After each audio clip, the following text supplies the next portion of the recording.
Welcome back to another Explainer. Today we are breaking down a really fascinating traditional sermon that outlines the biographical, physical, and spiritual profile of Prophet Muhammad.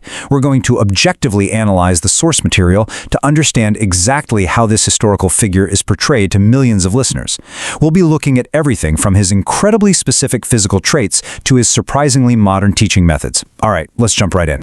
Right off the bat, the source material presents a super captivating claim. It asks us to think about what we know today as open-heart surgery, and then traces a direct parallel back thousands of years. The speaker in the sermon introduces an ancient, miraculous event that basically serves as the absolute cornerstone for the prophet's spiritual purity, explicitly comparing it to this modern medical procedure. The text uses very specific terminology here, Sina Chak. This wasn't just a metaphor, it was a miraculous physical intervention. The sermon vividly describes how his chest was literally split open, right from the throat all the way down to the navel.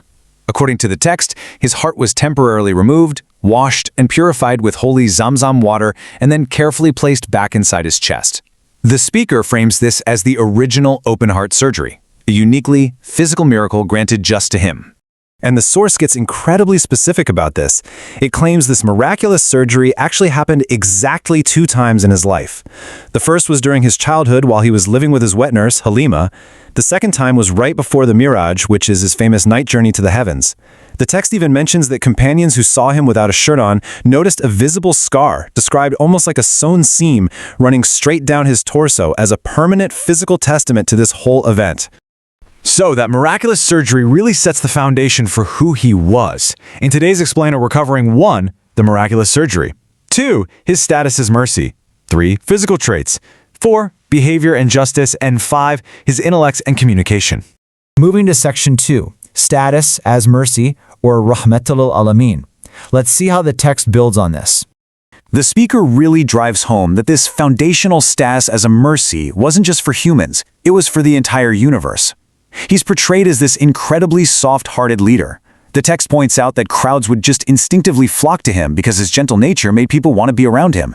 But alongside that softness was ultimate legislative authority. Think about it. His simple yes or no literally became binding religious law for millions of people.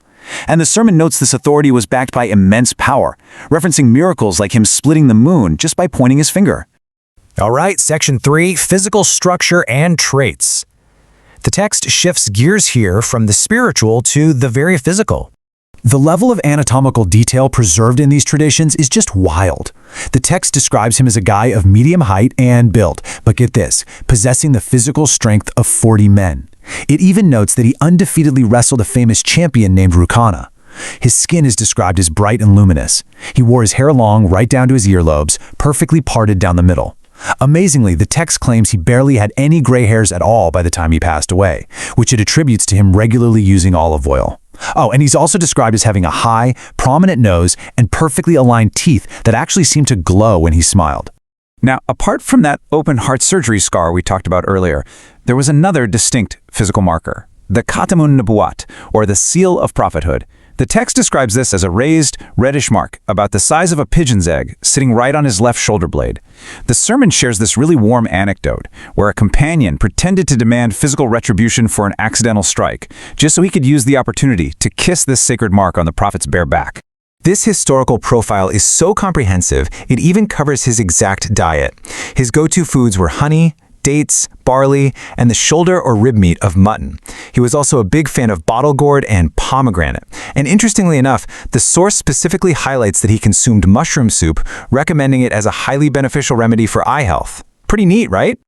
Okay, on to section 4, behavior and justice.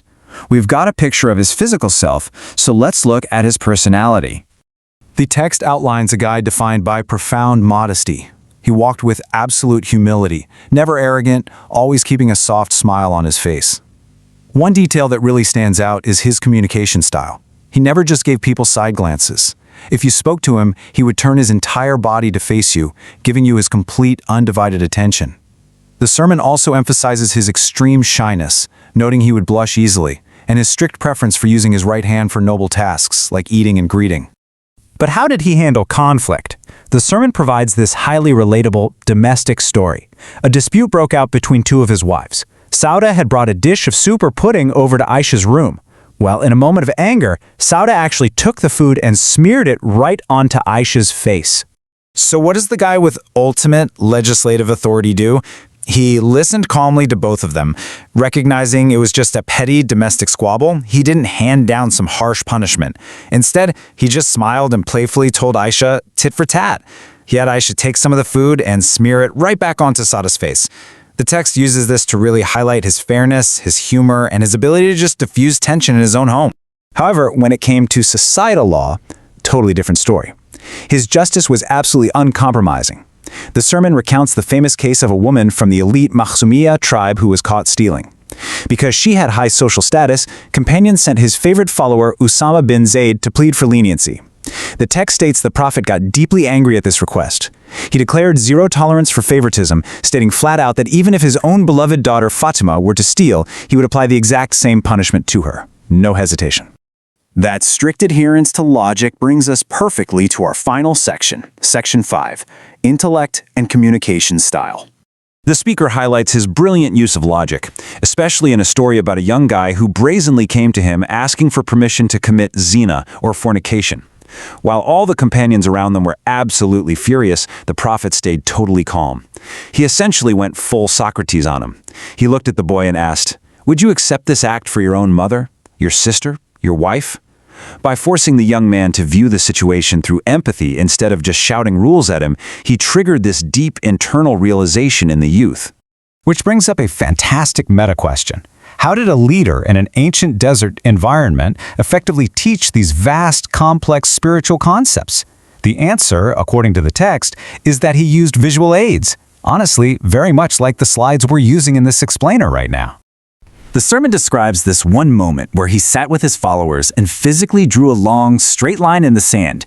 Then he drew smaller, branching lines shooting off to the left and right.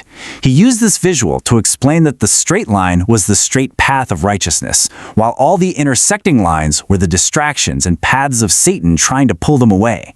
It's just a perfect, highly memorable visual metaphor. And he constantly used his body and hands to create these mental models. The source notes that to explain how close his arrival was to the end of times, he held his index and middle fingers tightly together, showing literally no space between them. And he used that exact same two-finger gesture to visually promise his followers that whoever takes care of an orphan will be standing that closely beside him in paradise. Ultimately, his core philosophy